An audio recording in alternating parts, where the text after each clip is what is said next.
UNC is jokingly an acronym for many things: the University of North Carolina, the University of National Champions, and infamously, the University of Never-Ending Construction. One new construction project UNC-Chapel Hill has planned is designed to reshape how science is taught and create new opportunities for students. The Associate Dean for Natural Sciences, Chris Clemens, believes that the way science is taught in the classroom needs to change if we want to inspire new innovations. A lot of people start by saying, we should do more interdisciplinary work. Well, no, not if you don't need to.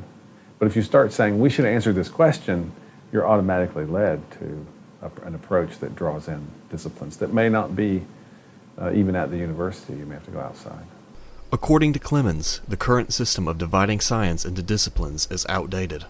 Science based on questions will eventually run into very interesting and timely questions, and we'll eventually need to put together teams that don't look like any single discipline. So you ask a question like that, and then you say, what are the people you need? What are the disciplines? And it won't always be just science.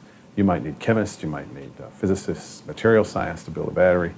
You might need regulatory change, environmental impact statements, something new is in the neighborhood.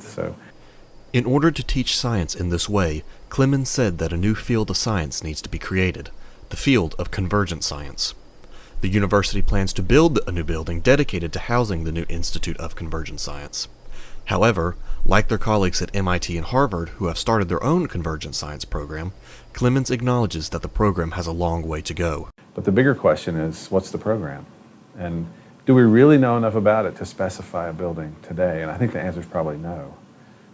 We don't know how to specify a building all the way. We have some pieces of it. According to Clemens, designing a building for convergent science isn't like designing one for a chemistry lab. He says they are basically designing a building for a future they don't clearly know yet. However, he says they are doing their best to anticipate the future needs for the program. So the first thing we need is a bunch of spaces that draw people together to work on problems. And those people include faculty, but also students and grad students. And so we thought, why not have a first floor dominated by maker spaces, by convening spaces that are programmed with interesting content? While the new building will be designed to address future needs, it will also be designed to address current campus needs. Heidi Harkins, the interim director of BEAM, said that the maker spaces on campus are in need of more resources and that the new building will meet those needs. And we're at max capacity in that we don't have enough personnel to improve upon our operations as much as we would like. Harkins said that for most of the school year, BEAM's 36 3D printers are always running and that there are long lines to use the facility's 3 laser cutters.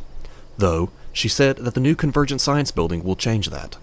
So all of that will expand and we'll be able to offer much more equipment, many more workshops, much more support for courses, for researchers that need to use the space when we have, in fact, that bigger physical space, but also the personnel to support that space.